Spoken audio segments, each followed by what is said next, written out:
Hey, how you doing? Welcome to Done is Better Than Perfect. In other words, Garden Fork Radio. This is my eclectic DIY podcast. I have this show and a YouTube channel. Today we're going to be talking about the storm apocalypse of the Midwest with my friend Will. Welcome, sir. How are you doing, sir? It's great to hear your voice. You've been so busy this summer. You've been off the show. Yeah, no, we did that show a couple weeks ago, and then I wanted to do a show with you for the last couple of weeks, but I haven't had power or internet, so that really kind of puts a damper on this whole internet radio recording thing. Right. So that's what we were going to talk about. I mean, you don't live in Buffalo, but you are in northwestern Wisconsin, and wondering whether your storm preparedness paid off or not. You know, it's interesting. We talk about getting ready for storms and tornadoes and flooding and all these other items, but you just don't underestimate winter storms, because I will tell you, I feel like I got caught a little with my pants down on this one, and I feel like I'm a fairly prepared person. So it's been an interesting last 15 days. Yeah, my idea of being prepared is I have two 5-gallon gas cans for my generator, and I make sure they're full and they have the gas stabilizer in them. But it sounds like you needed a little more than that. Well, the other item is to make sure that the generator is at the right property and not have them all stored in your pole barn and not at any of the buildings. So then you have to use chainsaws to cut to the buildings to get the generators out to bring them to the buildings to power them. So there's those types of things. It was one of those storms where we got 3 inches of rain, and then that was followed up by 13 inches of snow, and we were supposed to get 4. And then the temperature dropped to -10 following that. And it was, I want to say, a slow moving disaster. It wasn't like a tornado where it comes through and all of a sudden everything gets chaotic. It was over a series of a couple days that this kind of became a thing. And then it got really serious really quickly for a lot of families in the area. So it's one of those things where you can prepare yourself for it. But, I think of disaster preparedness of, hey, there's a flood, or hey, there's a tornado, or there's a fire in California, or those things, or hurricane. But I never thought a winter storm would be something that would kick my butt, but it did. So it's interesting to see what preparedness worked and which stuff didn't. And it kind of happened in slow motion rather than like, boom, here's a tornado.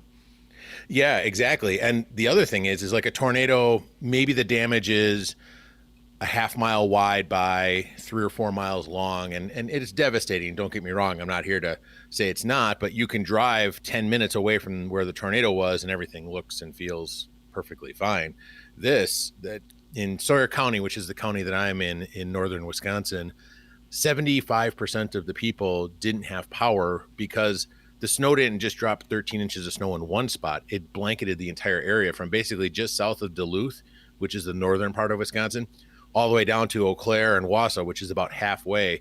So now you have something where they have hundreds and hundreds of miles of power lines that are down with trees across them and so on. In fact, one county road, just using County Road C as an example, in a half-mile stretch, they had 11 trees across the power lines. And it just happened slowly. And then as they get stuff up and running, the wind blows and the next round of trees falls down, and then the power is back out again. So you go with no services, no internet, or even impassable roads for long periods of time, which is something that, I wasn't prepared for during the holiday season, but it's what we had to do. Wow. In our town, the utility has been paying private tree contractors to go through and cut trees that they feel could likely fall on the power lines, because the utility and the city and the town have a variance. I don't know if the word is a variance. Easement. An easement of about 12 feet off the road into what you think is your property. Have they been doing any preparedness kind of clearing in your area, or? They have. The issue is that in rural America, and this probably goes for anywhere in the upper Midwest where there's a lot of trees, they can only cut so much so quickly. And I talked to the power company because they had a group of guys coming out and cutting trees. And I said, oh, well, how much have you guys gotten done? They say, we hope to do 2% a year of our system. So Wow. If you think about that, I mean, they have guys out there working round the clock all the time throughout the summer, cutting trees, and they're only covering 2 to 5% of the service every year. So they're in a battle that the biggest challenge that they're trying to figure out is, can they economically bury all the utilities, which would then, make it work much better for everybody. But at this point in time, there's not a lot of money going into rural infrastructure. So those types of things are just a thing that has to be dealt with. Wow. So you able to power your home with a generator? I mean, did that all work out okay or? Depending on the property. So the property on the resort itself, I put in a transfer switch and I put in a power panel and everything like that. And we talked about all of that stuff. The challenge was, for whatever reason, I never thought to go up to our service pole barn, which is about 5 miles away, and that has all of our equipment in it, and actually bring a generator down to the property and store it in a shed. So when we Yeah. got here, the house didn't have any power. So then we had to load up chainsaws in the back of my pickup truck and drive over out of the neighborhood, cutting trees on the way out, and then driving the distance up to where we're located, swerving around trees and whatever was in the road, and then getting to Howard Road, which is one of the roads that leads up to our storage property. And there was probably 13 or 15 trees on that road that needed to be cleaned up. And it's not like you have the skid steer and all the other stuff with you. You have a chainsaw and you're literally cutting a chunk out of a tree and then driving up 10 feet and doing the next one and doing the next one, because the township and everyone else is just trying to keep the roads open for utility and for emergency services, let alone, Right. cutting a path through the trees to get up to somebody's storage barn. So there was a little bit of that. Our County Road F property, that one was perfectly fine. Our two other storage facilities were fine, but we also had some of our employees and staff who have homes that don't have generators, and trying to figure out how can we safely hook up their furnace so it'll continue to run, because the challenge isn't that you don't have power. The challenge is, most people, when you don't have power, you don't have heat or a way to distribute heat. Right. And in regular winter temperatures, it's perfectly fine. But then we got this Arctic blast right behind it. And I mean, it was 22 degrees below zero 5 days after this happened. And it's really hard to keep your house heated when you don't have a furnace or anything running. So it's kind of how everything all links together. So you get kind of to the point where you get yourself up and running, and then you spend your time helping your neighbors and family and folks in the area get their stuff up and running also.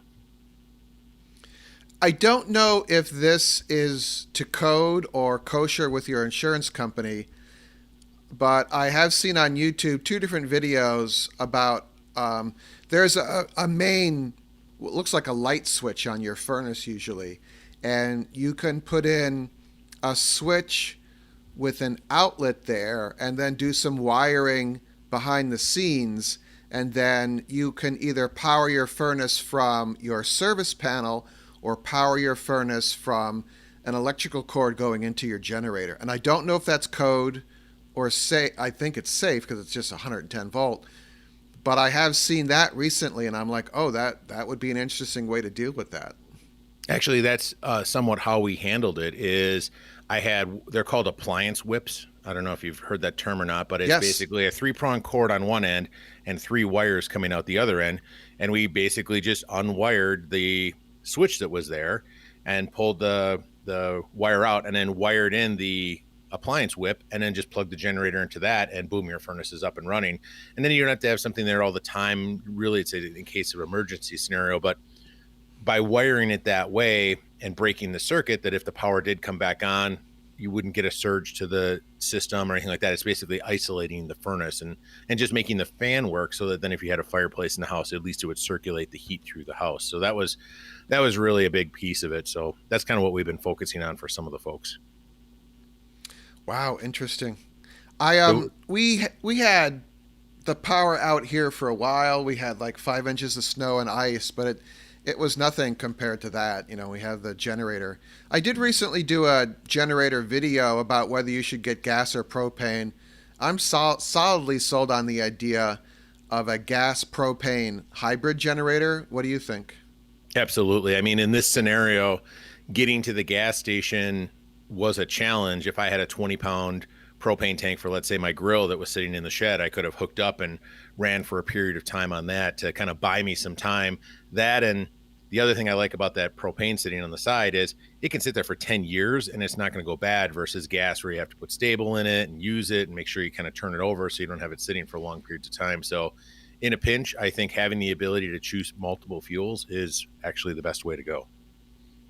Yeah, because around here you can buy what I call a 100-pounder. It's a taller propane tank. It's about 3 or 4 foot high, the same diameter as a barbecue tank. And you can go to the local sporting goods store and they'll fill it for you. They have a giant propane tank outside, and they put your tank on a scale and they fill it up, and it's like $75 or something. Because running a generator, you can go through a 20-pounder, you can go through that in 8 hours. So having the bigger tank would be helpful, I thought. Absolutely. Other one for me was knowing where your services come from. And what I mean by that is, so we did all this great wiring inside of the resort house and got everything set up and everything all taken care of. Finally got the generator over and everything running. The only issue that we ran into is we are on a community well. Well, the well house was not on a generator. So ultimately I had all my lights on and I had the refrigerators going and everything else was great. But I'd have to drive 5 miles up the road, fill up some buckets with water at the local gas station or somewhere and bring it back to flush the toilets because we didn't have power in the well house.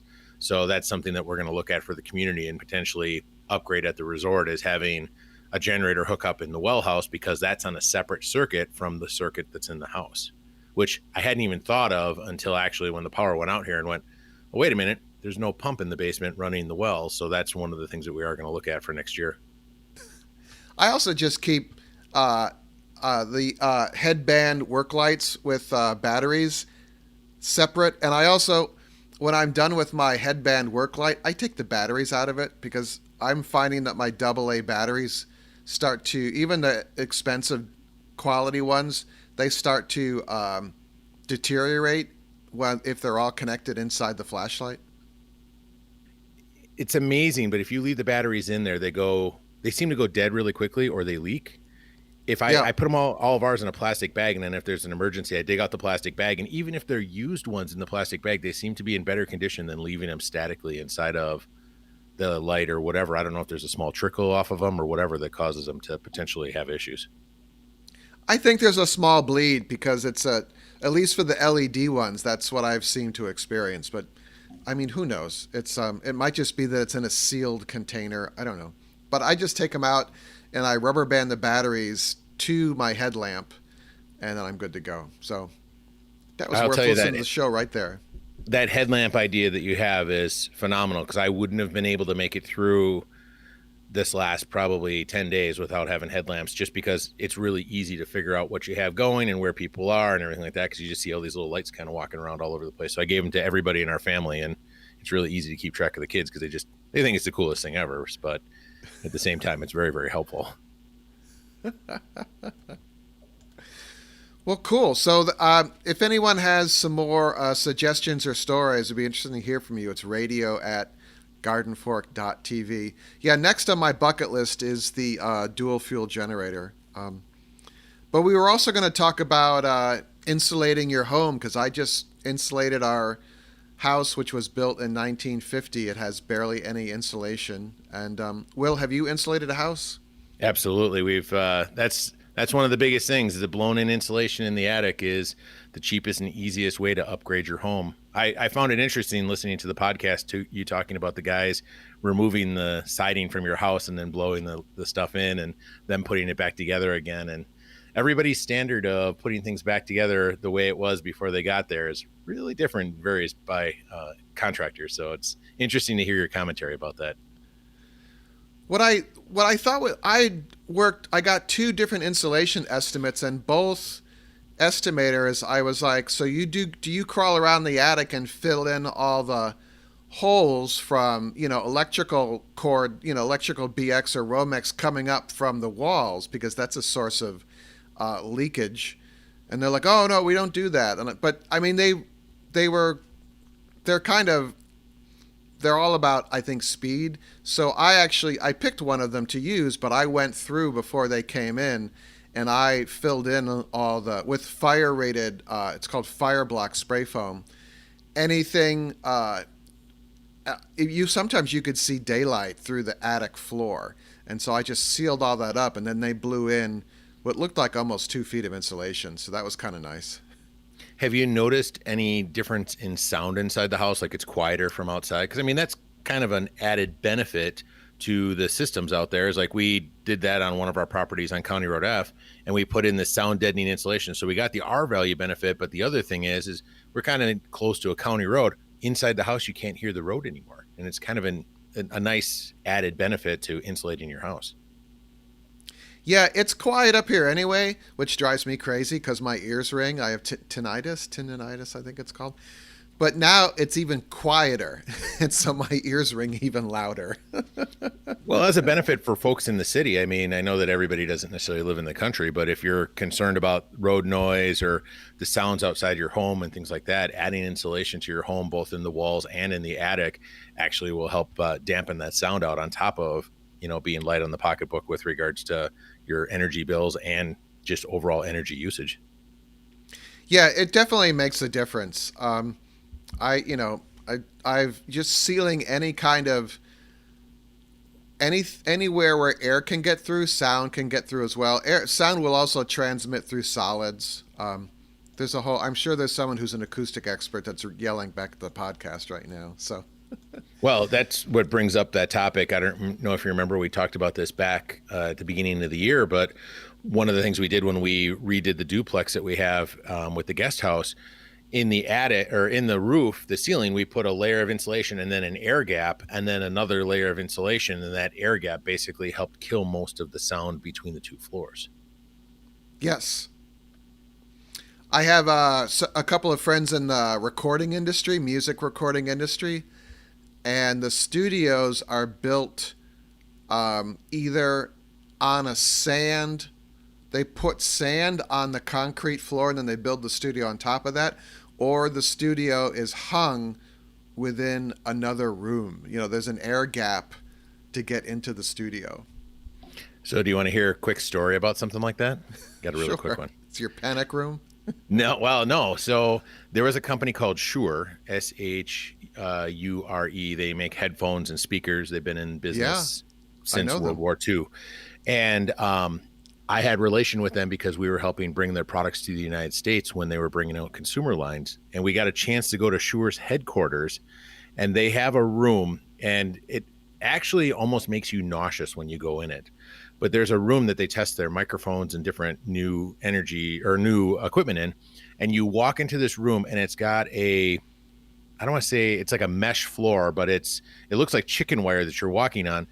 And so you walk in, and then immediately when you step into the room, the floor is like 3 feet below you and you're suspended inside of this space.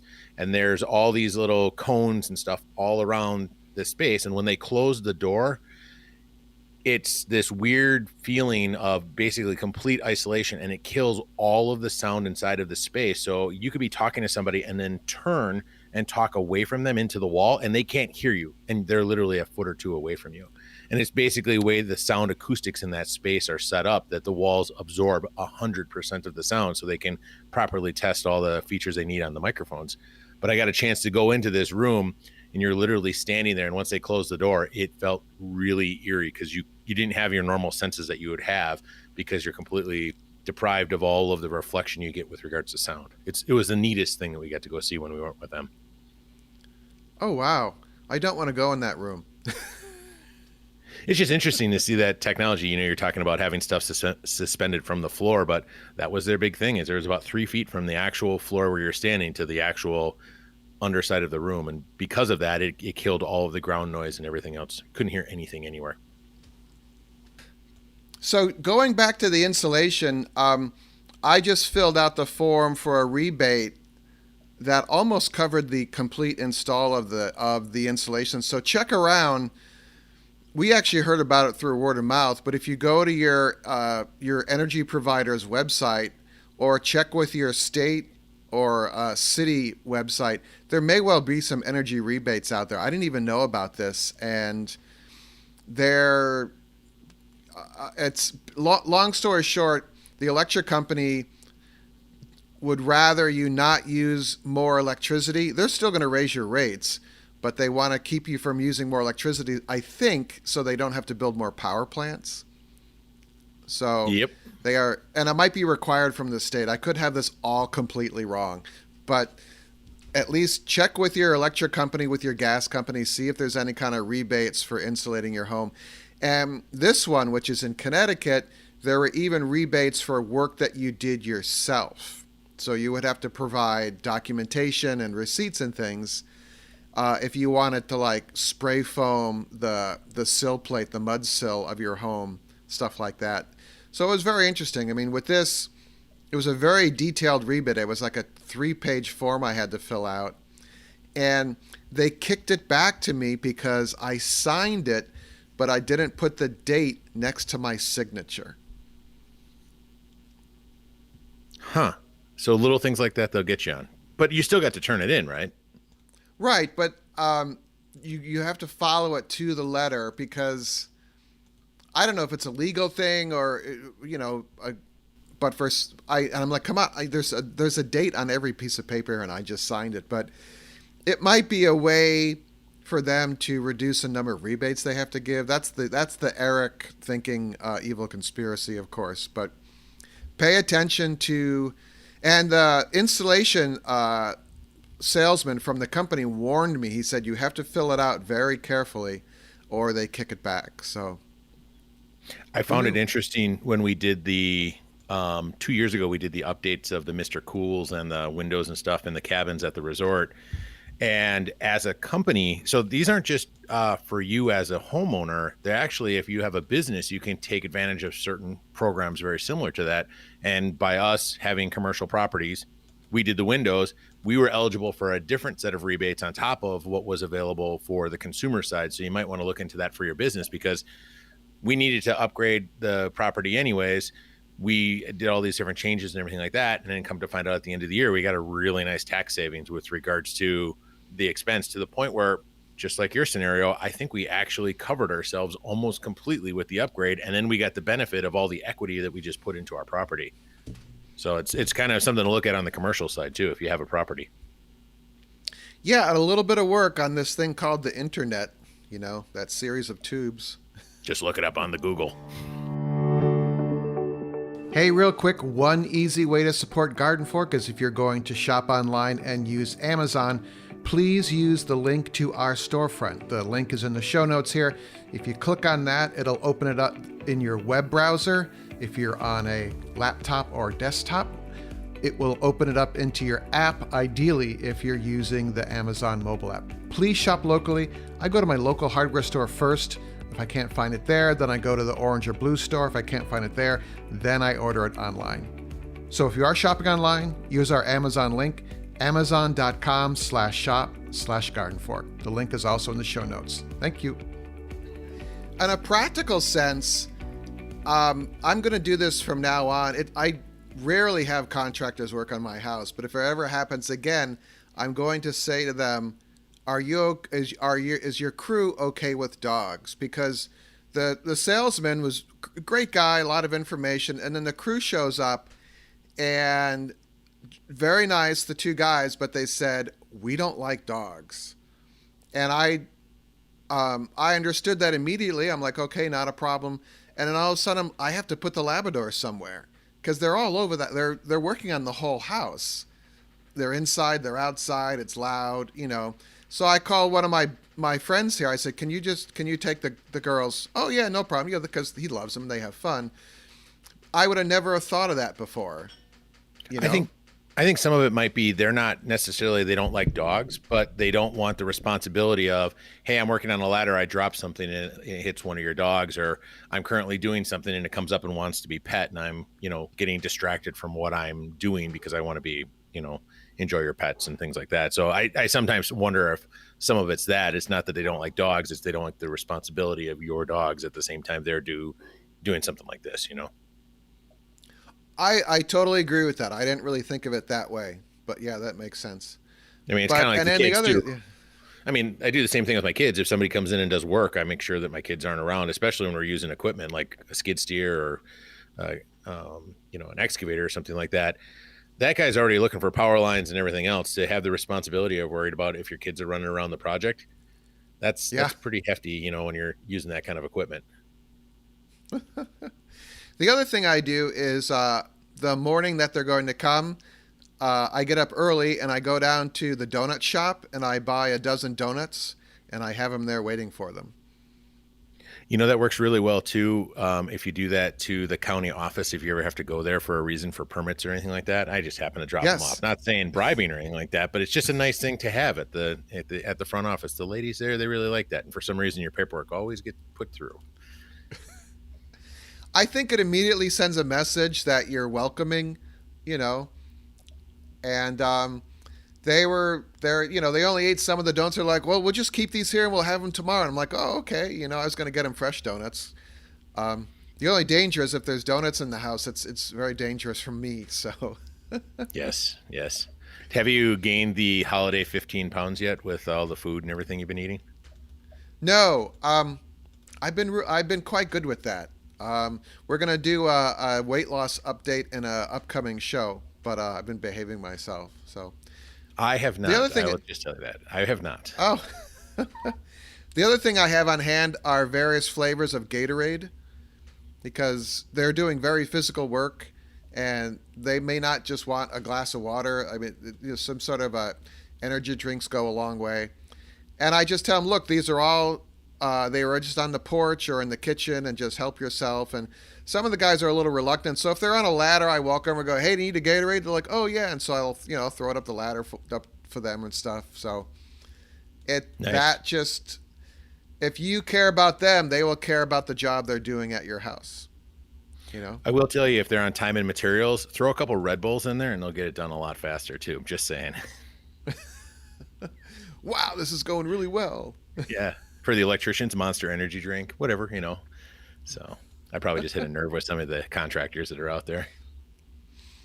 So one more thing before we end the show, and that is I wanted to touch on the window installation as well, because the goal here was to insulate the house and then get new windows in to further insulate the house. Is I had the big box home improvement stores come in and do estimates, and then I talked to my neighbor carpenter about doing it. He hooked me up with the local window supplier. That we had higher, I'll just paraphrase it because I've talked about it a bit, but we had higher quality windows installed for a lower number than if we went with one of the big companies or one of the home improvement stores that then outsourced the job. And we kept the money local. I spent money locally at my window supplier, and my neighbor carpenter, I paid him directly instead of some big company paying a subcontractor like himself. And it was great. Nice. Now, did you find that like your choices for windows changed when you went from one supplier to the next? Because I know that sometimes that's a concern when you go to a smaller supplier that they don't have access to the types or sizes that you need. They actually had better windows. The big suppliers were emphasizing the cheap windows, and I didn't want vinyl windows because I've just seen them. I don't know if the word is warp, or they seem to be hard to open over after a couple of years maybe. And so we got ones that have a fiberglass exterior and a wood interior. They cost a small fortune, but we figured it would save energy and it would increase the value of the home. So it's kind Gotcha. of building more equity into the house. And the It's coolest thing, oh, go ahead. Oh no, I was going to say that's exactly it. Is a lot of people look at upgrading the windows, but you're increasing the equity in your house at the same time you're doing this. So I know we talk about energy savings, but ultimately, when you go to sell your home, buyers are going to be interested in that kind of stuff. Yeah. I had to look at our electrical account with our service provider here to get my account number for the rebate actually, and I noticed the windows were installed in November, and our electric bill for December, despite it being much colder, the electric bill is lower. And I think one of the biggest energy uses in our home in the winter is the blower motor on our oil-fired furnace. Oh, absolutely. So That thing's pulling new huge amounts windows of watts. and new windows and new insulation happening in October, November, and our electric bill is already is almost one third lower. So very interesting. I will say, we built that hobby shop at the apple orchard property that we have, and I went a little overkill with regards to the insulation, just trying to do a skirt because we're doing the in floor heat. And to talk about this disaster for a second, we had the temperature set at 60 degrees on December 23rd. And that's when the power went out. And that property, specifically the pumps and everything, are all run off of power. We don't have a backup to it or anything like that. So as that temperature dropped, that heat, dissipated out of the building because it wasn't being heated, because it's electric heat specifically in that space with the unit. We actually didn't hit 40 degrees until the 27th, even though the outside temperatures were really low. So new windows, insulation, spraying the skirt, putting out, flashing, all of those types of things added together allowed us to retain that heat in that building. Even though we were at 10 degrees outside day after day after day, we didn't lose energy in that property until probably 4 days later, which was amazing in comparison to some of our properties where in 24 hours we would see that drop. It took 4 days to see that drop in that building, which was really amazing to track and see kind of how all that stuff works. Is there insulation under the concrete slab? Yep. We put the code says you have to have 18 inches of insulation. We actually put 4 feet. So I put a 4 feet skirt around the outside of the building so that the frost line can't get under the building. And by doing that, it basically made a hyper insulated block that concrete is sitting on. And then the building is insulated with 2x6 walls and insulation in the walls, and then windows and all that stuff. And then a heavy amount of blown insulation in the attic.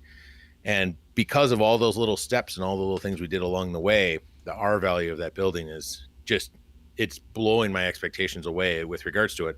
And what that means in general is, in a scenario like this, yep, we went 4 days without dropping a significant temperature. But I've also come to realize that the pump is running about a third what the pump normally runs in all of our other buildings. And that's saving us on equipment usage. It's just saving us on electricity.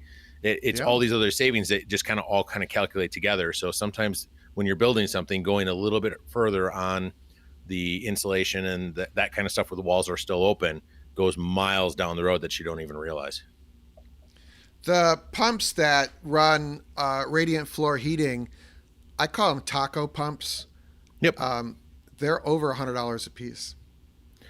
Yeah. And when a bearing goes out in one of them or anything, it's unforgiving. I mean, granted, you can rebuild them. I think we got a rebuild kit for like $75, but you're 70% of the way there on what the cost of a new pump is. It's much easier just to switch out the pump. It is. But at 10 degrees outside, it's kind of a pain to do it then. It's nice to do it in the summertime when it's not that cold out. Yeah. But pumps never fail in the summer. Exactly. Wow. So if you guys have some information or thoughts about this, I would love to hear from you. It's radio@gardenfork.tv. Will's going to stick around for the after show. We're going to talk about my obsession with my new spray foam gun.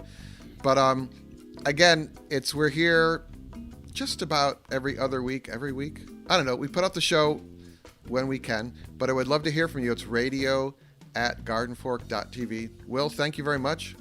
Thank you. In the after show, by the way, I have 2 surprises. One is how I made the internet completely angry at me, and another one is a surprise announcement of some stuff too. So we can talk about that too. All right, cool. Thanks, everyone. Go out and do cool stuff and make it a great day. I'll see you. Garden Fork Radio is produced by Garden Fork Media LLC in Brooklyn, New York. Our producer is Sean O'Neill. If you need an amazing podcast producer, visit Sean's site, SeanInBrooklyn.com. That's Sean, SEAN, in Brooklyn.com. Our executive producer is Jimmy Goose. For more information about Jimmy and the custom hollow books he makes, visit hollowbooks.com. The music in the show is licensed from audioblocks.com and uniquetracks.com.